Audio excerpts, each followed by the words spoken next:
Buy now, pay later is not dangerous because it charges interest. It's dangerous because it makes debt feel like a discount.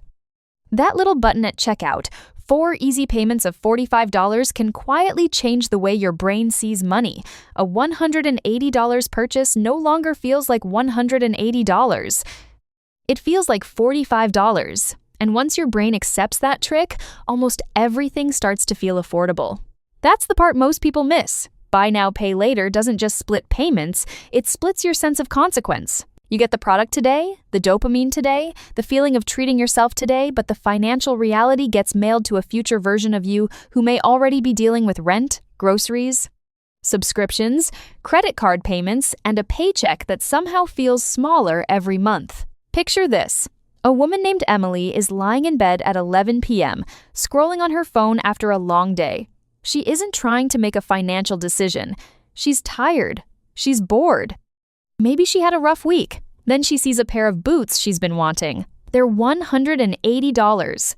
For 1 second, her brain says, "That's too much." But right below the price, there's another option, 4 payments of $45. And suddenly, the boots don't feel expensive anymore. They feel manageable. They feel responsible even. She didn't spend $180, she only spent $45.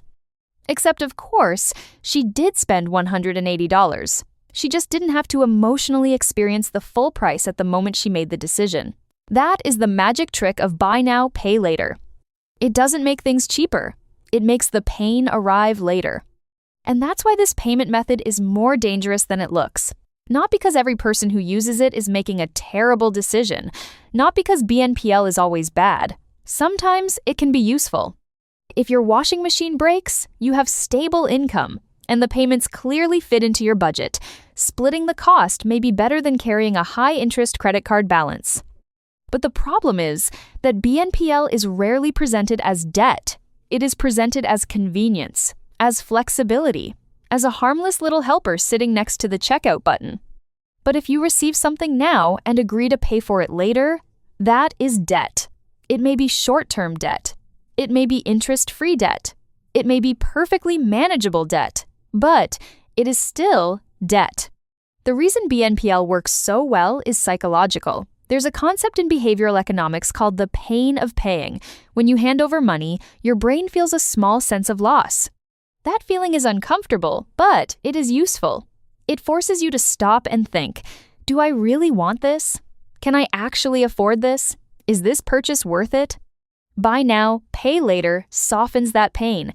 It doesn't remove the cost. It just makes the cost feel smaller at the exact moment when you are most likely to make an emotional decision. A $200 jacket becomes just $50 today. A $600 beauty device becomes 4 easy payments. A vacation outfit, a skincare restock, a concert ticket, and a birthday gift each feel reasonable on their own. But by the time the payments start hitting your bank account, they don't arrive as cute little checkout buttons. They arrive as real charges. That's when future you meets all the decisions present you made while feeling tired, stressed, excited, insecure, or bored. And this is where BNPL becomes especially tricky for younger consumers, people living paycheck to paycheck, and anyone already managing multiple financial obligations. The danger is not always one big, irresponsible purchase. More often, it's a bunch of small purchases that never felt serious enough to count. Tuesday, you buys the dress. Friday, you buys the headphones. Sunday, you buys the flight. Next month, you opens the banking app and thinks, wait, why is so much money already gone? Recent consumer finance research has found that BNPL users are often more likely to carry other unsecured debt and may use multiple BNPL loans at the same time.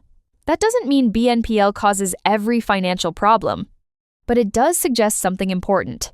BNPL often shows up in the same place as financial stress. It becomes attractive when people want things now, but don't want to fully confront the cost right now. And that is a very human weakness. Most people do not overspend because they can't do basic math. They overspend because the modern internet is designed to attack their self-control at the worst possible moment. Shopping apps don't wait until you are calm, well-rested, and sitting with your monthly budget. They catch you at midnight. They catch you after a bad meeting. They catch you when you feel like you deserve something. They catch you when everyone else online seems better dressed, better organized, more relaxed, and somehow richer. For women especially, a lot of BNPL spending lives inside categories tied to identity: fashion, beauty, wellness, home decor, gifts, travel, baby products. These are not just things. They are emotional categories. They are about how you look, how you feel, how you take care of people, how you present your life, and how you reward yourself for getting through the week. So when Emily uses BNPL for the boots, it may not feel like borrowing. It feels like solving a problem. She gets to feel stylish now without feeling financially reckless now.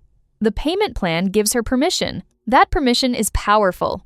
There is also another psychological trap here: present bias. Humans naturally overvalue what we can get immediately and undervalue what it will cost us later. BNPL fits perfectly into that bias.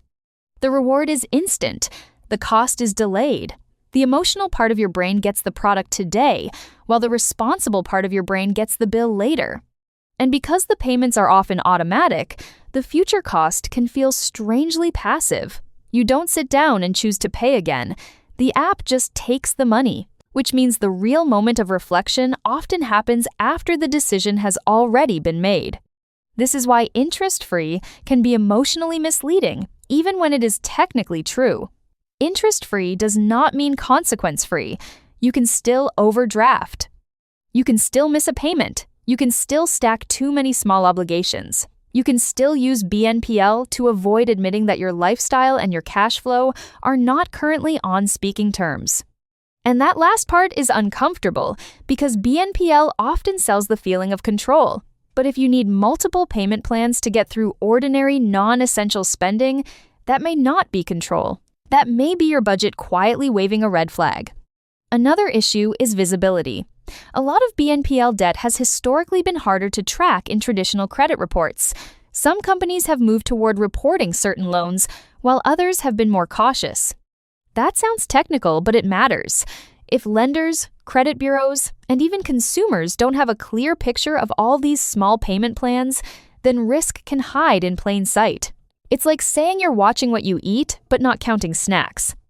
BNPL is the financial version of snacks.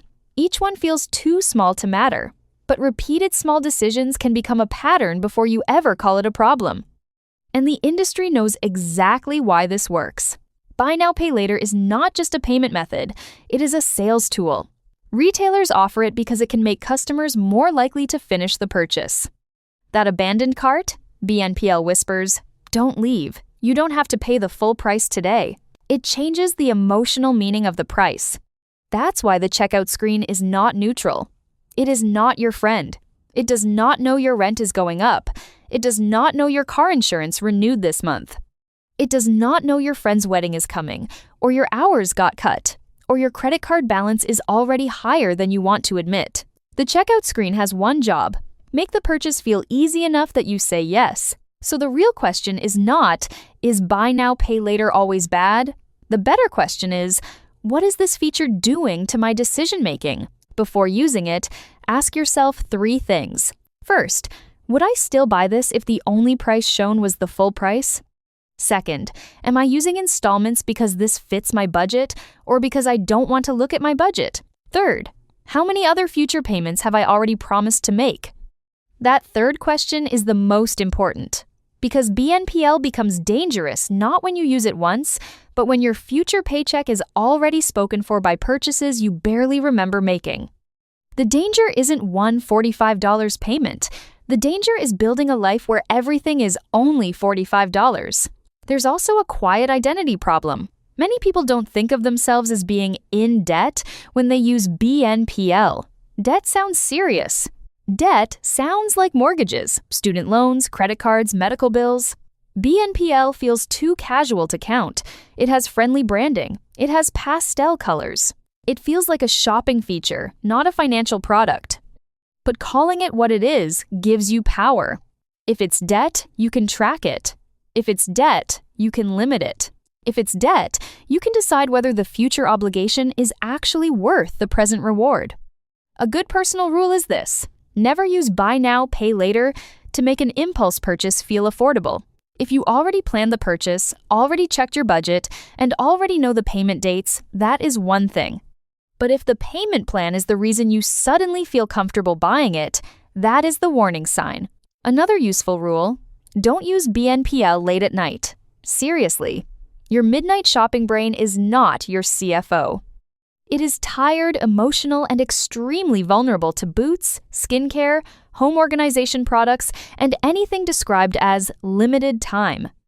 Wait 24 hours.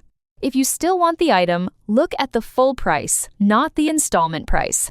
Then check every BNPL payment you already have open. If the purchase still makes sense after that, at least you are making the decision with your eyes open. The goal is not to feel guilty for wanting nice things. Wanting nice things is normal. Treating yourself is normal. Looking for flexibility is normal. The problem begins when a payment tool turns wants into obligations faster than your budget can absorb them. Buy now, pay later is dangerous because it feels small. It feels modern. It feels softer than debt. But soft debt is still debt. And sometimes the most expensive financial decisions are the ones that didn't feel expensive when you made them. So next time you see 4 easy payments, pause for a second and translate it back into real life. Not only $45. Not interest-free. Not easy. Ask, what is the full price? When will the money leave my account? And what else will future me already be paying for? Because future you is the one who has to open the banking app, and she deserves fewer surprises.